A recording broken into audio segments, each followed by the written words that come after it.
Namaskar, hello and welcome to Sunset TV. I am Namrata Singh and you are watching Question Hour.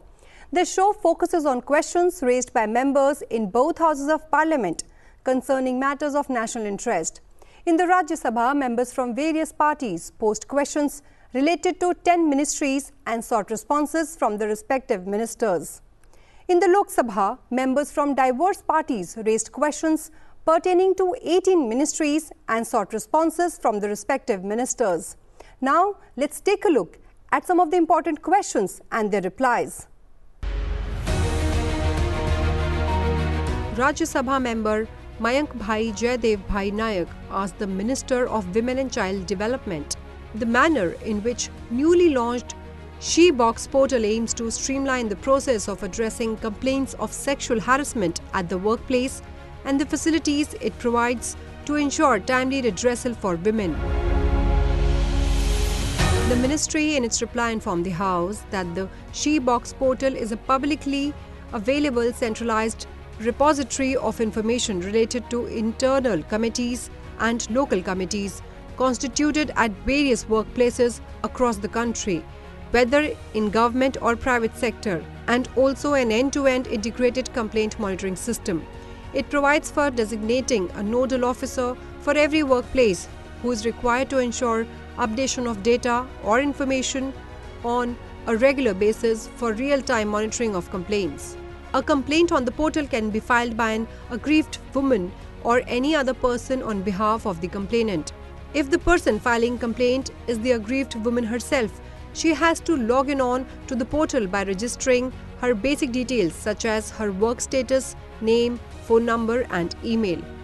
If the person filing complaint is any other person, he or she has to log on to the portal by registering his or her name, relationship with the complainant and undertaking from complainant along with the work status, name, phone number and email of the aggrieved woman or complainant. Depending on the status of her employment, the person filing complaint is required to select the IC or LC of the workplace where they want to submit the complaint. If the IC or LC of the aggrieved woman is registered on the portal, the complaint will be automatically submitted and forwarded to the IC or LC concerned.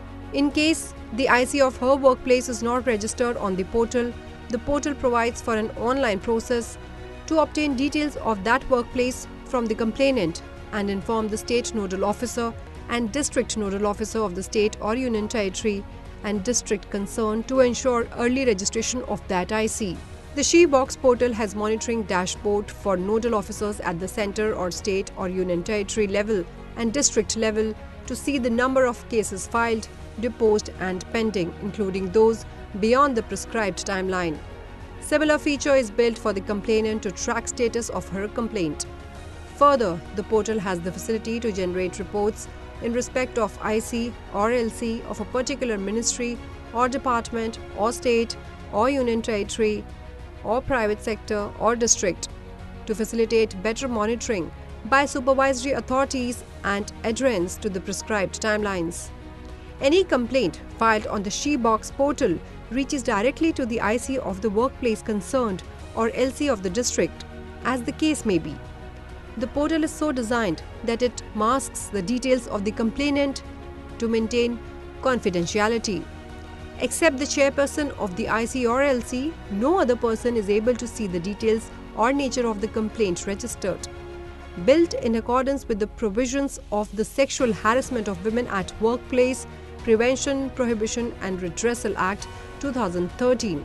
As prescribed by the Act, an inquiry must be instituted within 90 days of the registration of complaint.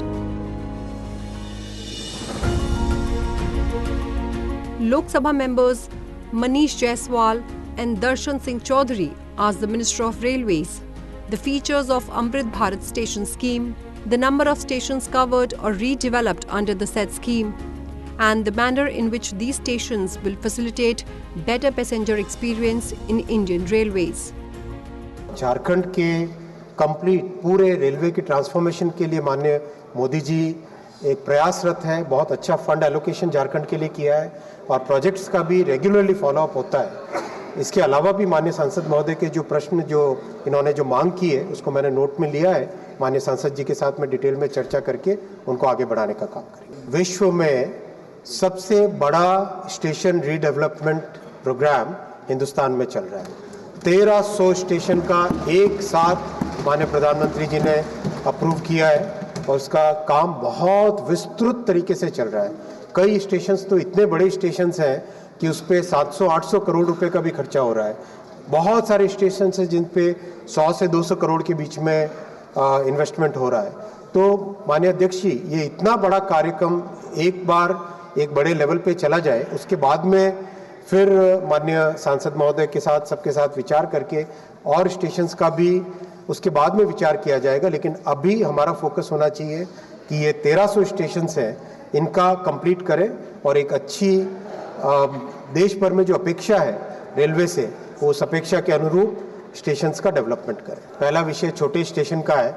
मैं आज आपके माध्यम से इस महान सदन को बताना चाहूँगा कि माननीय प्रधानमंत्री जी ने पहली बार एक ऐसी पहल की जिसमें केवल बड़े स्टेशन नहीं बल्कि बहुत सारे मझौले और छोटे स्टेशन भी 1300 स्टेशन में अमृत भारत स्टेशन स्कीम में शामिल हुए हैं। और जिस तरह से श्रद्धेय अटल जी ने प्रधानमंत्री ग्राम सड़क योजना के कारण उसके माध्यम से देश के कोने कोने को जोड़ा था, वैसा ही आज प्रधानमंत्री श्री नरेंद्र मोदी जी प्रधानमंत्री ग्राम सड़क योजना की तरह अमृत भारत स्टेशन योजना के माध्यम से छोटे छोटे स्टेशन, मझोले स्टेशन, उनका भी आज विकास कर रहे हैं। माननीय अध्यक्ष जी, हम सब जानते हैं 10 साल पहले किसी स्टेशन पे जाना भी मुश्किल होता था। आज साफ सफाई है, ट्रेनों की सफाई है, ट्रेनों में सब जगह टॉयलेट्स बन गए हैं, स्टेशंस का बहुत सिग्निफिकेंटली इम्प्रूवमेंट हो रहा है, बहुत एक बड़ा चेंज आया है। और दूसरा विषय माननीय सांसद जी ने जो उठाया है वो है कि लोकल डिस्टेंस के लिए एक नई तरह की ट्रेन बनाई जाए। मैं आपको आपके माध्यम से इस महान सदन को फिर बताना चाहूँगा कि नमो भारत रैपिड रेल का डेवलपमेंट किया गया और पहली गाड़ी बन के डिप्लॉय हुई है भुज से अहमदाबाद के बीच में, और वो गाड़ी बहुत अच्छी चल रही है। उसका बहुत अच्छा पैट्रोनेज है। जो लोग उसमें बैठ के जा रहे हैं वो लोग कहते हैं कि ये वाकई एकदम नया तरह का एक्सपीरियंस है। तो माननीय अध्यक्ष जी, रेलवे को पूरी तरह से ट्रांसफॉर्म करने के लिए मोदी जी की सरकार प्रतिबद्ध है। Rajya Sabha member Mausam B. Noor asked the Minister of Women and Child Development details of funds allocated under the Integrated Child Protection Scheme during the last 3 years, the number of children benefited under the ICPS during the said period, and whether any initiative has been undertaken to strengthen the implementation of ICPS and address the challenges faced in its execution. Mission वात्सल्य योजना के तहत जो माननीय प्रधानमंत्री जी के कुशल नेतृत्व में हमारी सरकार द्वारा शुरू की गई मिशन वात्सल्य योजना का उद्देश्य भारत के हर बच्चे के लिए एक स्वस्थ एवं खुशहाल बचपन सुनिश्चित करना है और उनके लिए ऐसी संवेदनशील, समर्थनकारी और समकालीन इकोसिस्टम स्थापित करना जिससे उनका पूर्ण विकास संभव हो सके। जो सवाल माननीय सदस्य ने पूछा है तो निश्चित रूप से वैसे बच्चों का भी हम कवर करते हैं, वैसे बच्चों को भी, और उसको भी हर तरह की सुविधाएं हम उपलब्ध कराएंगे। कोई बच्चा पीछे न छूटे, इस लक्ष्य को ध्यान में रखकर हम ये योजना बनाते हैं और हमारा उद्देश्य कि इस योजना के माध्यम से अत्यंत कठिन परिस्थितियों में फंसे बच्चों को सहायता एवं सहारा दिया जाता है और हम बच्चों की कोई जाति, कोई धर्म हम इसमें नहीं देखते हैं। जो भी छोटे बच्चे हैं और जिनको आवश्यकता है मदद की, हम उनको मदद करते हैं। Lok Sabha MP Krishna Devaraylu asked the Minister of Statistics and Program Implementation whether the government has any plans to integrate artificial intelligence or machine learning tools in future surveys, including the economic census, to enhance data accuracy and reliability, and the details of the frequency by which the ministry updates rural and urban frames to accurately reflect demographic changes across the country. The Ministry of Statistics and Program Implementation informed the House that it being the nodal agency for planned development of the statistical system in the country is also responsible for maintaining the highest standards of data quality. To achieve this, robust and well-defined mechanisms are employed in different statistical products which undergo periodic improvements based on evolving needs, feedback, and advancements in methodologies to enhance their effectiveness. Upgradation and synergizing of the existing IT-based data collection techniques is a continuous process in the ministry. The primary data collection in survey of the ministry is being done in digital platform using computer-assisted personal interview of web-based application with inbuilt validation mechanism to ensure consistency at the stage of data collection. Further, whenever a new survey is taken up, possible methods or new technologies are explored for their appropriate adoption. The surveys of the ministry use area frame consisting of villages and blocks available respectively from the population census for rural areas and urban frame survey for urban areas. To accurately reflect the demographic changes across the country, updation of urban frame is done through UFS, which is conducted periodically, and new block level details of the town are updated accordingly. The frequency of such updates is continuous and every town is updated once in 5 years. Similarly, urbanization of villages, that is, creation of new towns by state authorities or inclusion of rural areas into existing town, leads to the removal of villages from the rural frame, and that also is continuous and simultaneous with UFS. Updation of identification or other particulars of villages, such as the creation of new districts and updation of the same in rural frame, is done as and when information or notification on formation of new districts or tehsils or other details are received from state government or state authorities. The ministry further informed that the support for statistical strengthening sub-scheme is an ongoing central sector sub-scheme of the ministry, under which grant and aid is released to the Directorate of Economics and Statistics of the state or union territories with the aim to improve the statistical capacity and infrastructure of the state statistical system for collection, compilation, and dissemination of relevant official statistics. Further, the ministry also assists in development of statistics in the states or union territories by providing knowledge sharing and technical assistance to state or union territories, Directorate of Economics and Statistics on compilation of various estimates, leveraging expertise in IT strengthening and development, capacity building of statistical personnel through regular and need-based training or workshops or other interactive methods, creation of physical infrastructure like buildings of state DESs and training facilities, etc.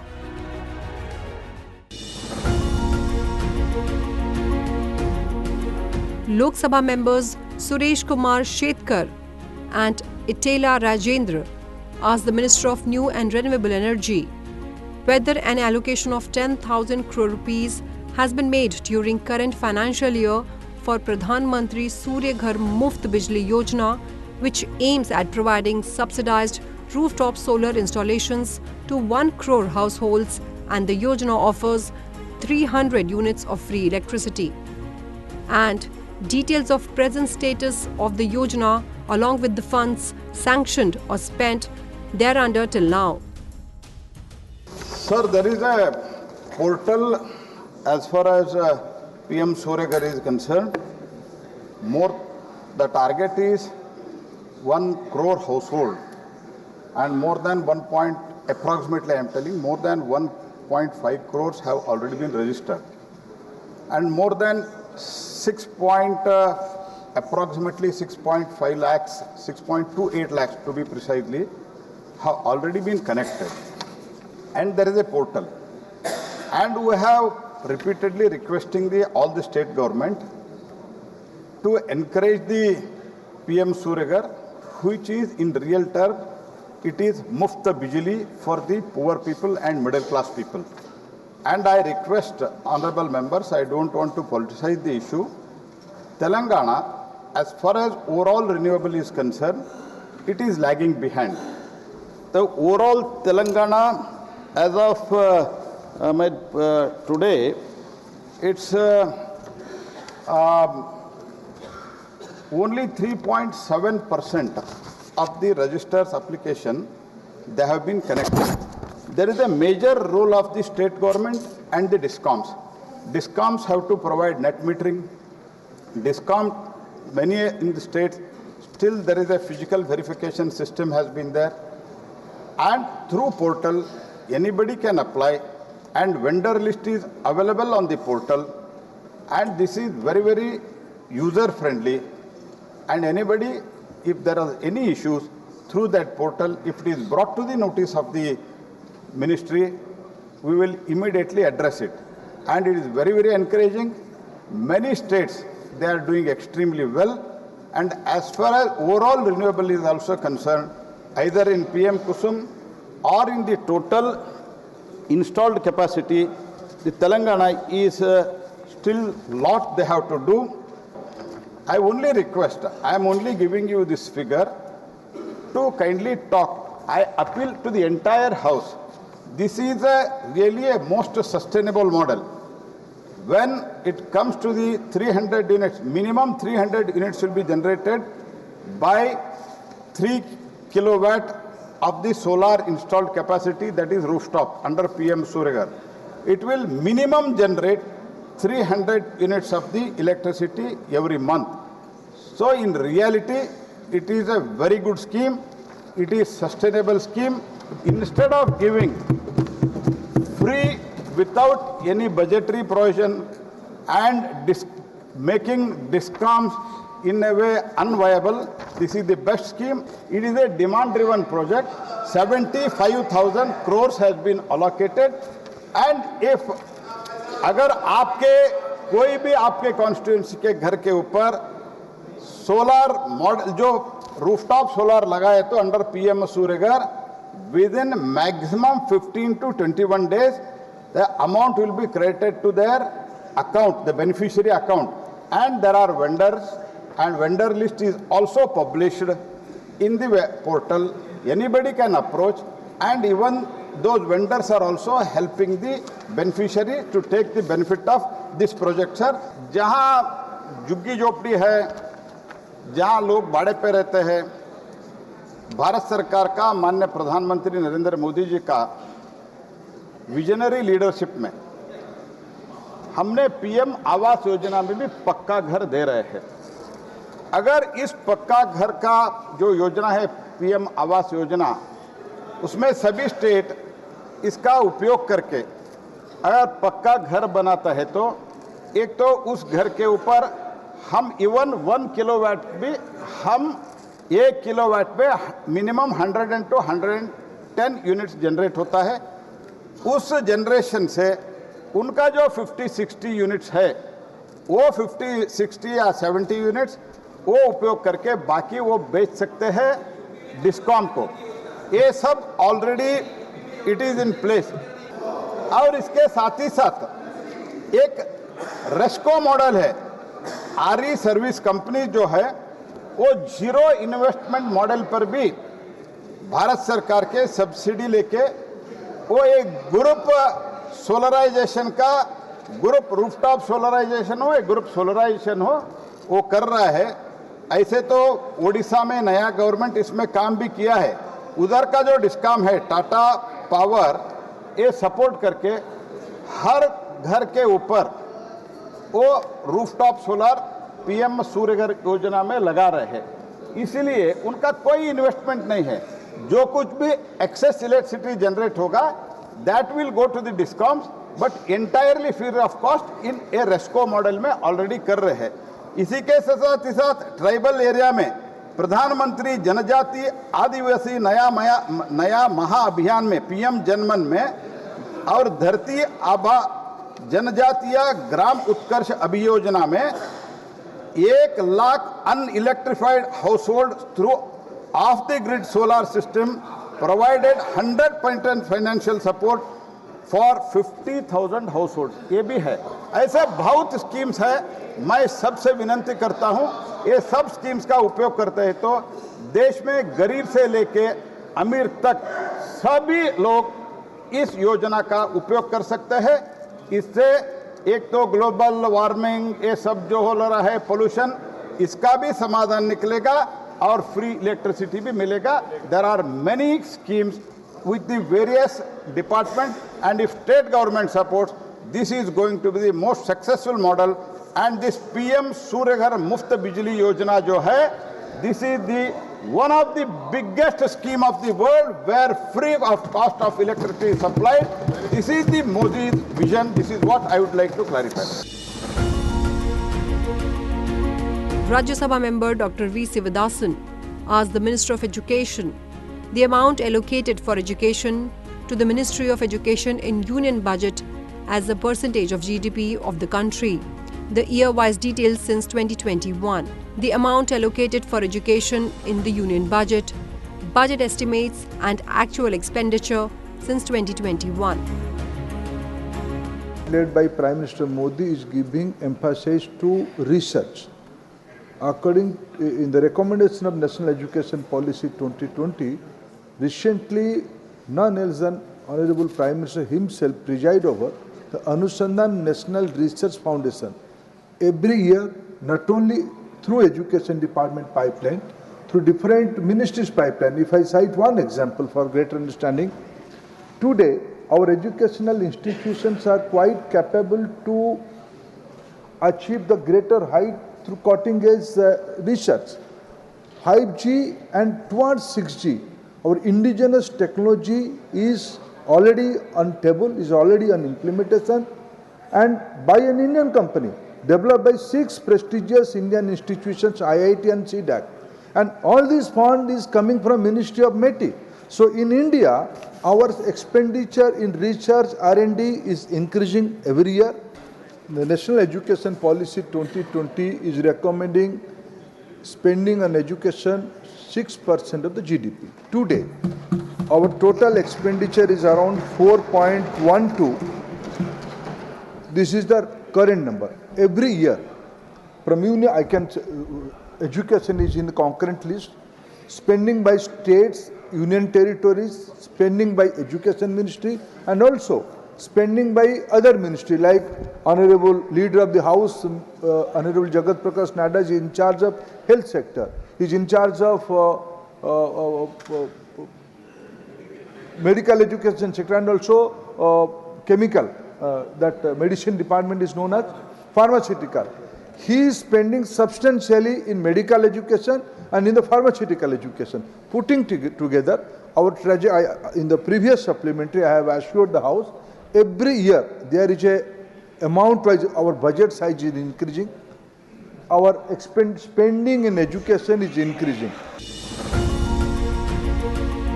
Rajya Sabha MP Gola Babu Rao asked the Minister of Cooperation the number of multi-state cooperative societies that are currently active and operational, and whether the government has taken any steps to address issues of mismanagement and financial frauds in MSCSs.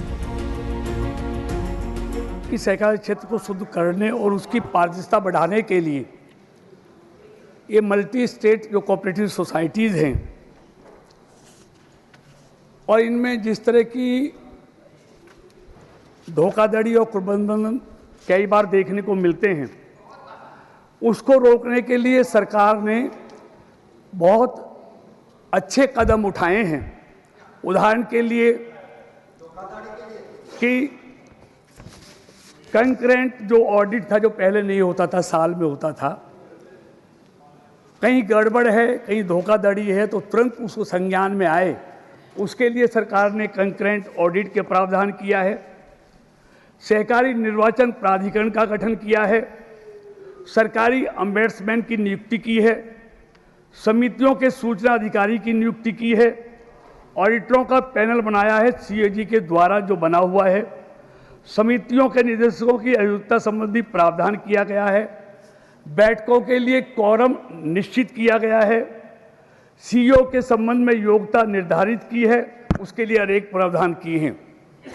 महोदय, सहकारिता क्षेत्र में ये अच्छी तरह फले फूले। सरकार आने के बाद, इस विभाग का गठन होने के बाद 54 नई पहले भी शुरू की गई हैं। अगर विस्तार से उन पहलों के बारे में बताना चाहूँ तो वो 54 पहले हैं। वो सहकारिता क्षेत्र फले फूले और देश की आर्थिक और सामाजिक उत्थान में योगदान करे, उसके लिए 54 पहले भी शुरू किए हैं।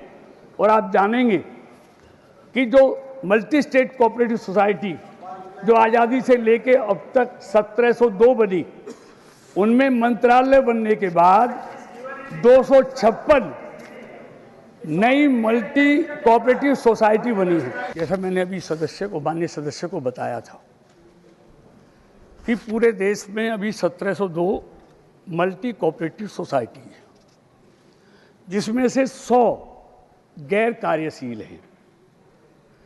इनमें लिक्विडेटरों की नियुक्ति करने के बाद लिक्विडेशन की कार्रवाई चल रही है और सेंट्रल रजिस्ट्रार के द्वारा समितियों में लिक्विडेट नियुक्त करने से पूर्व सुनवाई, जिसको कहते हैं प्राकृतिक न्याय के सिद्धांत का पालन करते हुए उनको अवसर भी दिया जाता है। और सामान्यतः इसमें राज्यों के सहकारिता विभाग के वरिष्ठ अधिकारी और सेवानिवृत्त प्रशासनिक अधिकारी की नियुक्ति लिक्विडेटर के रूप में की जाती है। इसमें और लिक्विडेटर जब नियुक्त होता है तो ये बहुत जटिल प्रक्रिया है।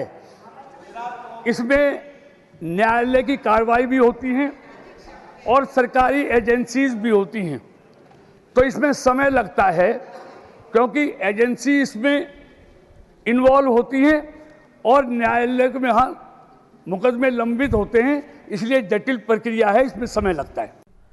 Well, that is all I have for you in this edition of Question Hour. Stay tuned and thank you for watching Sunset TV.